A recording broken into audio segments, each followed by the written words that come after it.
no NFC division in the NFL will have a repeat winner this year. Yeah, Carson, I think that pick is a buckle winner, and there's a few reasons I think that. First, I think you have to look at the NFC South. I do not think the Buccaneers will be repeat winners of that division. The Atlanta Falcons went out and made, I think, the biggest move of all of NFL free agency and landed quarterback Kirk Cousins on a 4-year, $180 million deal. Kirk is 35, coming off an ACL tear. There are some red flags there, but he still played incredibly well last season when he was still healthy and in the game. And I think he'll come back and play really well for the Falcons this year. The Falcons have a ton of weapons. They have Drake London, they have Kyle Pitts, they have Bijan Robinson that went out and got Darnell Mooney and Rondale Moore. Their defense is at least average, I think. Their offensive line isn't bad, and they still have a top 10 pick in this year's draft. So you add a franchise quarterback to a team that has a solid foundation like that, plus a top 10 pick. I think you're looking at a team that can contend not just for the NFC South, but for the NFC in totality. NFC East, my Cowboys did not do very great in free agency. They really didn't add a lot of people. They lost a lot of people, but we'll talk about that more later on. So I don't know if they'll necessarily be repeat winners of the division this year. The Eagles, they had oh God, this hurts me so much to say this, but they had a great free agency. They added Saquon Barkley. They added what's the name, Bryce Huff, the brilliant edge rusher from the Jets, who had one of the highest pass rush win rates of anyone last season. They had just had a great overall free agency period. I'm hoping, Saquon Barkley will end up not working out for them because he's like, a running back that's been in the league for a few years, and maybe they paid him too much. But outside of that, they had a great free agency. The Giants had a Brian Burns, the elite pass rusher from the Carolina Panthers, in a trade. And the Commanders spent more money than anyone and added a bunch of new pieces. So it's hard to know how that team will look.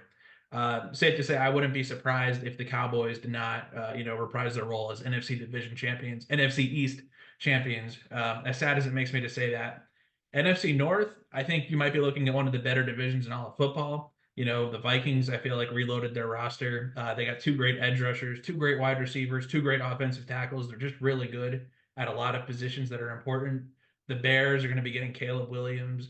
The Packers have their great young squad. The Lions, as good as they are, they have a lot of competition coming into this year. I think it's going to be a much tougher division this coming year than it was last year.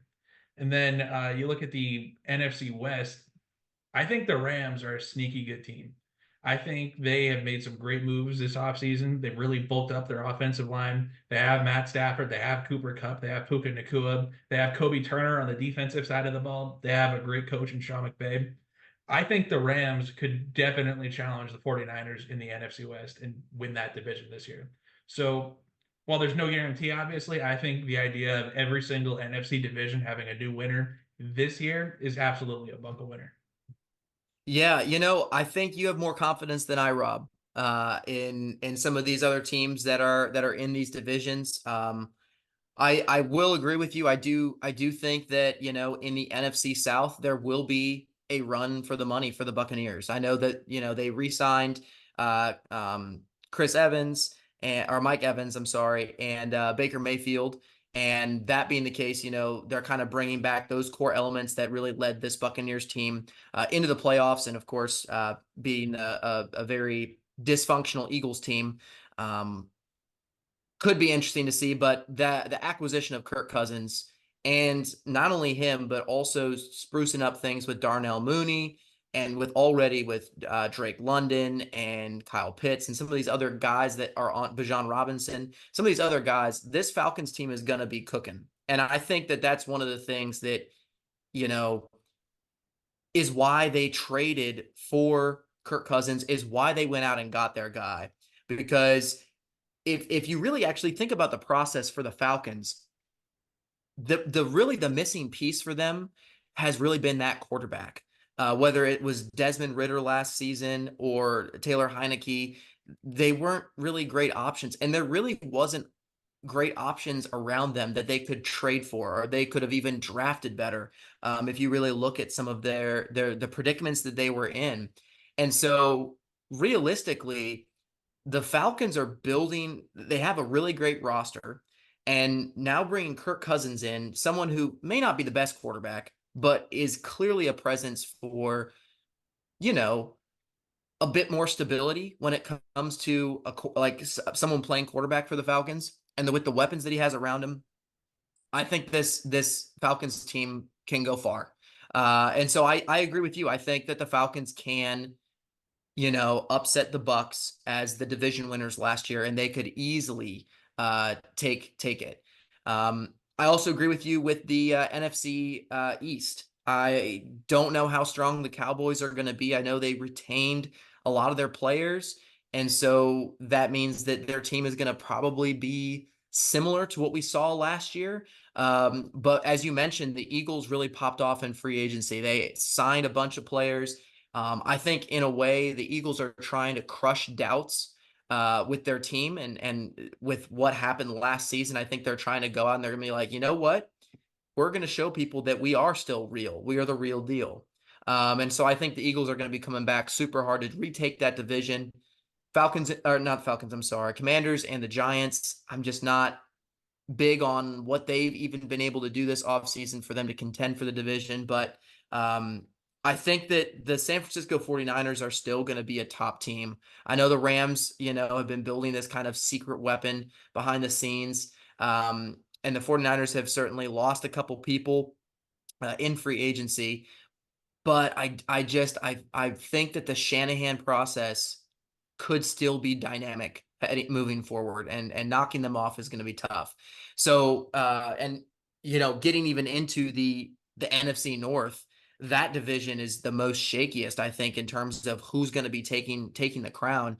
Um, I feel that the Lions have missed the window for Super Bowl, hopes. I feel that they had the best likelihood of success last year, and unfortunately they couldn't get it done. And I think that the Packers and the Bears are really building rosters that easily can challenge the Lions. So absolutely.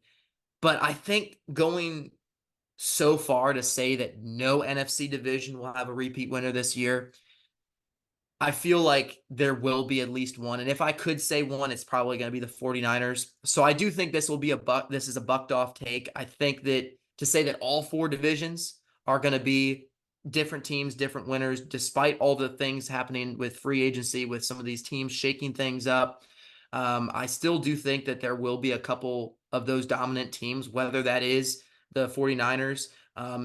I can even see the Cowboys running it back with the people that they have. So, and who knows, maybe Dan Campbell can rally those boys up in Detroit again.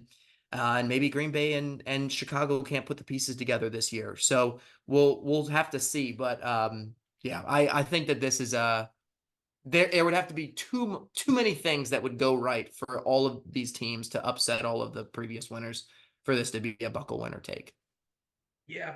See, I think of all the teams most likely to repeat as a division winner, for me, it's the Detroit Lions in the NFC North, Really, because I feel like they've really improved their defense, which was their weak spot. And this is prior to the draft. So I only expect them to add even more talent to their defense in the draft. And that was only like their big weakness last year. But we'll talk about the NFC North more here in a little bit. I think the 49ers are vulnerable in ways that, maybe you didn't realize when you were saying that the Rams don't have a chance of knocking them off, or as much of a chance as knocking them off. You look at their defensive line; they lost two-fourths of their starting pass rushers and defensive linemen. They lost Arik Armstead. He went, I forget where did he go to Jacksonville? I think, yeah, he right? went to Jacksonville. Yep, They lost big Chase news with Young, them. too, who I know just signed with the New Orleans Saints. I know he didn't have a great year last year, but who do they have now at defense? Do they have Javon Kinlaw left, right? So Yeah, they have. Yeah, who do they have now at defensive tackle to play next to Javon Hargrave? I don't know. Who do they that's have? true. Yeah, I don't know. Their defensive line is looking kind of compromised. Their secondary last year was shaky a lot of the time outside of Javarius Ward and that one safety they have who got hurt early on in the year. What's his name? Tala. I don't even know how to say his name, but you know who I'm talking about. Yeah, Um, so yeah, they're shaky in the secondary. They're shaky on their defensive line now. Their offensive line, certainly outside of Trent Williams, it never was even that great last year. They gave up a lot of pressure. Um, Obviously, having Kyle Shanahan as your offensive coordinator kind of masks that deficiency, but their roster is still very good. It's just not as good as it was last year. Yeah. They might not have what's his name, Dre Greenlaw, because of injury. Uh, Yep. It's true. so it seems like their team is just kind of starting to fall apart. And I said this way back when we talked about the 49ers possibly not reaching, the Super Bowl again. Like their Super Bowl window might be over. And I think this is a huge part of it. Their roster is pretty old in general. And it's starting. Trent Williams is in his 30s. Christian McCaffrey is almost 30. Uh, Outside of Brandon Ayuk, Debo, and Brock Purdy, all of their star players are getting up there. And maybe Mhm. Nick, I think he's only 25. So they're going to have like a complete reset of their roster. And I think that process is going to start this year. I still think they'll make the playoffs. But when I look at the NFC West and I see the Rams with Matt Stafford and two great wide receivers and a great offensive line and a great running back, really all I think the Rams are missing is like a dynamic pass rusher to pair with Kobe Turner, their interior defensive lineman.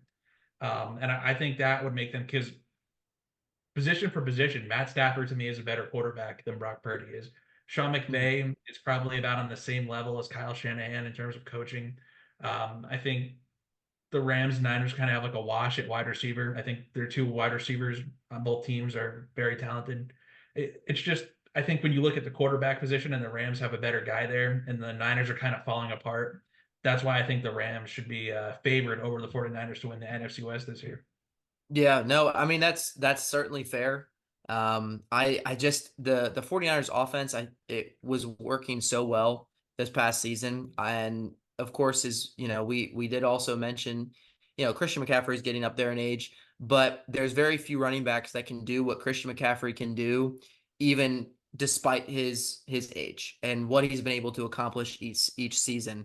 And I know like the 49ers have definitely lost people on the defensive side, and their defense is not going to be as strong and as dominant as it had been last season, just with, players going elsewhere. But I still do think that the Niners offense will be dominant. And as long as, Brock Purdy has the weapons around him, I think he will also not only just excel, but I think he'll also grow as a quarterback because he is still a younger guy. And so with that being the case, you have those options. I think that, with the Rams even too, the Rams have a really good offense as well. I think that the NFC West could really be like a shootout and whose offense can be better, and who can score more points, who can make that one defensive stop that could change the game. And nothing against the Rams. I mean, absolutely anything can happen. The Rams could come out and just absolutely stomp the 49ers as well.